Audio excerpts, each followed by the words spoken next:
what is karma? Now, karma simply means action. Action has got three forms. One is the latent action, that which is going to become an action, and action itself, and then impression of the action. It is the desire to act itself is a karma, means the seed of action. Seed of action is the latent karma. Action is when the seed has sprouted, become a tree, and the tree again becoming another seed is the impression of action, because impression of action gives rise to more action. So karma simply means the strongest impression in the mind and the action that it has propelled and the impression it is going to produce on the mind in the future. So the whole universe is full of karma, means every cell of the body and every particle of this universe is filled with action. Means there is dynamism virtually everywhere. There is dynamism virtually everywhere. Every particle in this creation is full of dynamism. And so this universe is filled with karma.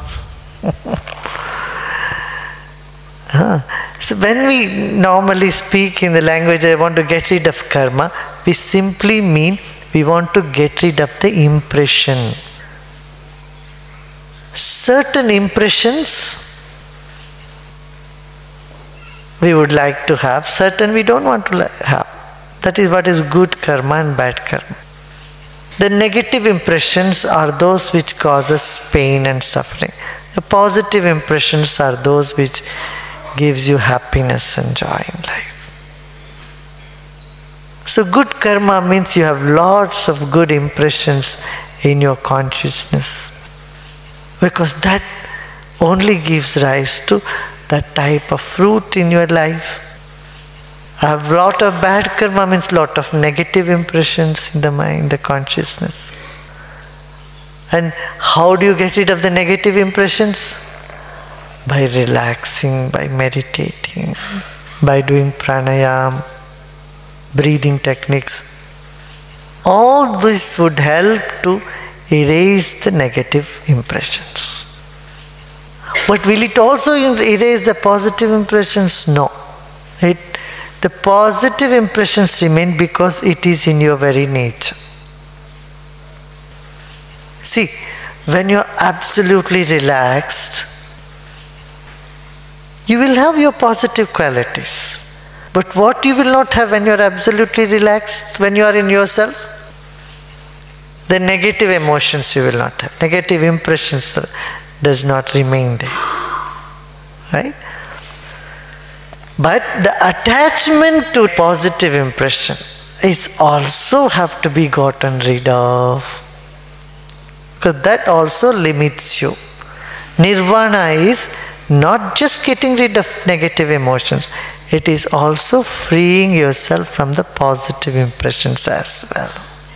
See, when we attach ourselves to the positive emotions, the positive impressions, then we limit our existence.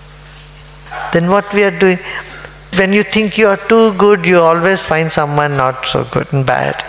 So automatically this positive thinking of yours attracts some negative impressions from outside. Do you see what I am saying? So there is this saying that it's not just positive karma, negative karma, but also positive karma you have to get rid of. So how do you do that?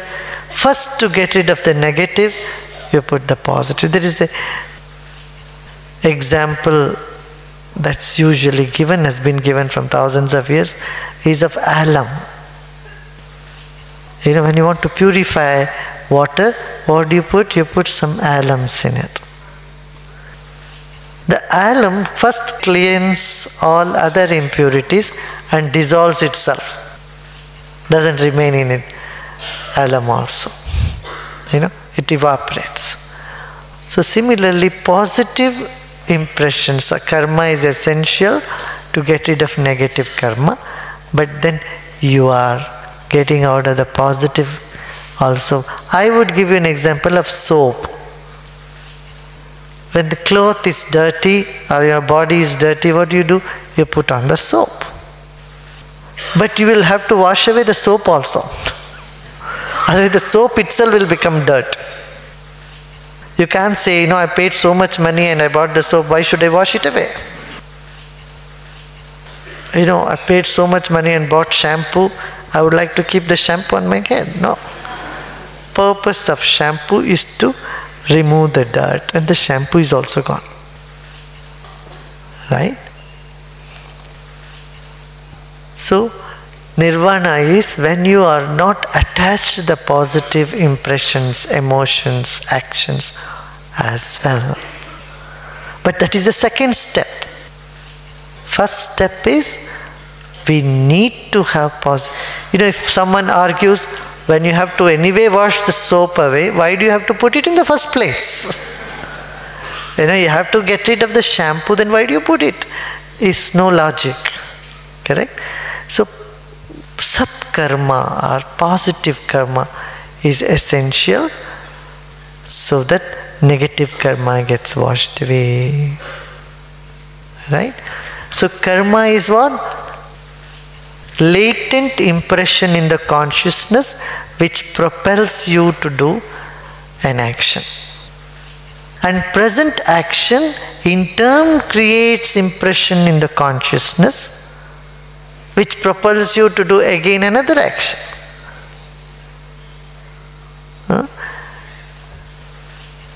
So the impression of action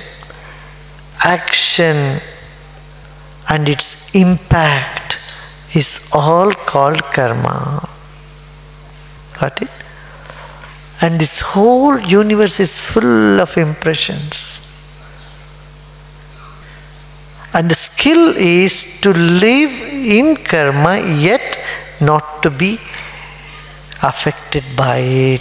This is what is yoga. In Bhagavad Gita, Lord Krishna says it in a beautiful manner. One who sees action in inaction and inaction in action is the most intelligent of all men. All men, women both. Means what? You see, there is so much activity in the depth of every action. There is some silence. There is inactivity. There is that stillness in all activity. Recognizing the stillness. And stillness is our self. It is a witness to all the action. And in our self is all this activity. The whole universe is present in consciousness. So action in inaction is seeing the consciousness in the active universe and seeing the universe in the vast consciousness. This recognition is called freedom. Freedom doesn't mean stopping action. It's doing action yet being a witness to it.